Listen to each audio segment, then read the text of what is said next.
Come to think of it, I don't think we've done a fighting game on this channel before now, so that's pretty cool. Also, since it is a 2D fighter, most of the footage you're going to be seeing is going to just be random fights that I played, and since I'm hardly tournament ready in terms of my fighting game prowess, go easy on me in the comments. Okay, thanks.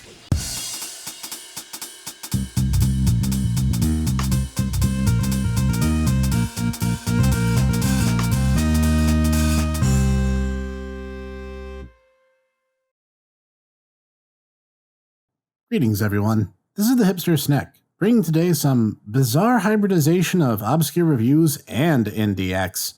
Because today we're covering the 2D 1v1 fighting title, Blade Strangers. Released in 2018 for Steam, Nintendo Switch, and PS4, featuring characters from Studio Seizensen and Nicholas, and also Shovel Knight because of course it does, and a plot that is as bizarre as it is ill-explained, you'll find yourself thrust headlong into this immensely entertaining experience as soon as you power it on. Let's have a closer look, shall we? From what I can gather, this world is made up of things called motes, sentient computers which exist in an artificial digital world. When a terrifying entity named Lena shows up and begins chowing down on everything in sight, the mote's beloved leader, Goddess Exiva, paradoxically not a playable character, kind of a missed opportunity, tries to summon a new Blade Stranger, someone who serves as a guardian of this world in order to defeat Lena. The motes, anxious and uncertain, decide to offer up a plan B by holding a miniature tournament, gathering together all the champions from all the multiverses that they have the rights to in order to find and nominate a champion of their own. You know, just in case. This is where your hero comes into play, where you pick one of the game's 17 playable characters. 3 of these were added at the game's 1-year anniversary, fun fact, and then you fight your way through the game's different playable modes. And for starters, the game looks great. It took me a while to parse if the characters were sprites or polys, but when I looked it up, it's technically both. Polys were made first and then were frame by frame converted into sprite analogs, fun technical fact. The animations are super smooth, and even characters like quote Isaac or Shovel Knight, who were once portrayed in much simpler forms, look fantastic in their updated higher-res incarnations. The game also features levels themed for each character. Even if multiple characters hail from the same world, they'll each get their own unique stage. For example, 4 of these characters come from the rather obscure title Code of Princess, but each have a unique stage representing that game in its different phases. It shows that a lot of time and care is put into each, which is good.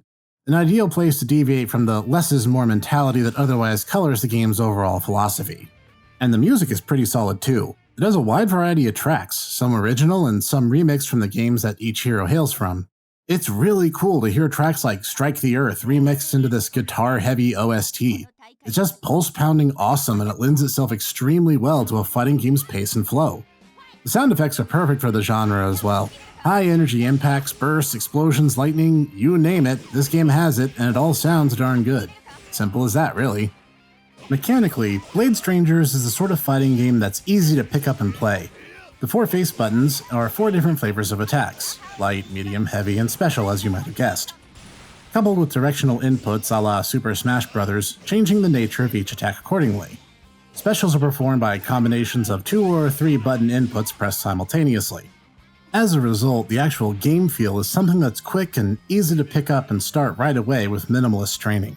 It gives a low bar of entry for people, like me for example, who suck at fighting games, who just want a fun experience to dive into. Further, I want to discuss one major mechanic of fighting games that Blade Strangers gets way right, the way that they handle super moves. Every time you hit or get hit, your super gauge increases a bit to a maximum of 3 possible bars. One special is simple and only expends 1 bar, the other is more elaborate and costs you 2. But here's the thing, a fight is not hinged upon getting your super as fast as humanly possible and then just using it to win. Supers do deal more damage than any regular combo can hope to deal, but at the same time, just because I got careless, or repeatedly careless, and got caught in the attack doesn't mean that I just lose. It also means supers can happen more often in a prolonged battle, making the fights quite spectacular and dynamic without making it so I lost just because someone supered harder than I could super them. Next is that white bar under your character's health. You know all those infinite juggle combo videos you can find on YouTube from various fighting games? This bar exists to stop that from being able to happen. As you take damage during particular combo chains, this bar empties at a decently fast rate. When it bottoms out, it forces the victim into an invulnerable state, even if they're mid-air, allowing them to regain their footing and resume the fight. If a combo doesn't empty the bar and you break free before it crashes, it will swiftly refill, keeping the fight both brisk and fair for both sides. The game is broken up into several modes, including the story mode, which is basically an arcade mode with an intro and some unavoidable fated battles peppered in and more than a game over screen at the tail end. There's also a mission mode to train you on the specifics of the characters and their movesets. There's survival mode, weirdly enough grouped together under the mission mode, but hey, who am I, where you need to fight 15 consecutive battles with limited health restoration between each. And there are several things to unlock specifically in regards to the punishment seekers among us who find fighting random people in online modes to be a good time. You can unlock plates, little background images for your player cards, different titles, and face icons of the characters you routinely play with.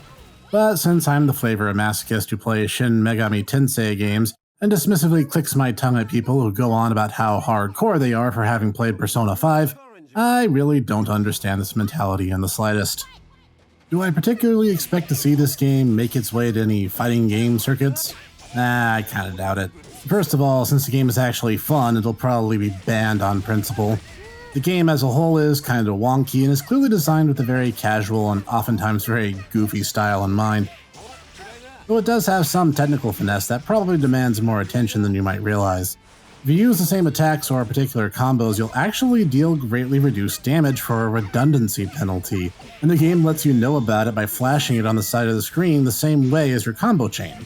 Though most combos are executed in the light to medium to heavy style format, so you might find that even despite the wide variety of characters and playstyles, they're going to handle in somewhat similar ways.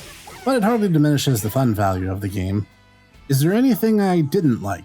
Sure, 17, or 14 originally, characters is kind of a small roster, and the fact that of those 17, 4 of them are characters from Coda Princess, and 4 of them are alternate playable characters from Sayonara Umehara Kawase, it's pretty clear that the devs either had some bias or a relatively small pool of licenses to pick from. Second, once you clear the story mode a few times, the few unlockables the game actually has are done. And at that point, you're not really playing for any particular incentive other than to say that you've done it. I mean, I just enjoy playing the game for its own sake, so that's not a big deal for me. But completionists might get bored with just unlocking online mode titles is what I'm saying. And lastly, and this is a personal thing, so I get it if you don't necessarily agree with me, but I find fighting games are at their most fun in a tag or 3v3 format. I know that's not everyone's cup of tea, but I just think it's more fun that way. So, overall, is Blade Strangers worth it? I'd say yes, partly because Cave Story and Umehara Kawase are some of my favorite games of all time. And I could easily think of characters for a theoretical sequel, like the main character from Pixel's Kara Blaster, but even despite that, I find the game quite solid for what it is. It's immensely entertaining and it's easy for people who are not ensconced in fighting games to easily try it out for themselves. If you get the chance to pick it up and you have any level of love for 2D fighting games, you really should play Blade Strangers, and that's the final word on that. This has been the Blade Snekker, bringing today a new kind of obscure game for your consideration. If you liked today's video, you should hit that like button to let me know. And if you want more like this each week, hit that subscribe and bell icon below so you never miss any. Leave a comment down there and let me know who your best fighters are. Mine are Umehara, Helen, and Shovel Knight. And for more from me, why not check out the Tomodachi Bros Podbean and YouTube. There, my closest Tomo Bros and I get together to discuss anime, movies, and more. Good stuff. Anyhow, join me here each week for more obscure reviews, indie excellence, and more. And I will see you there.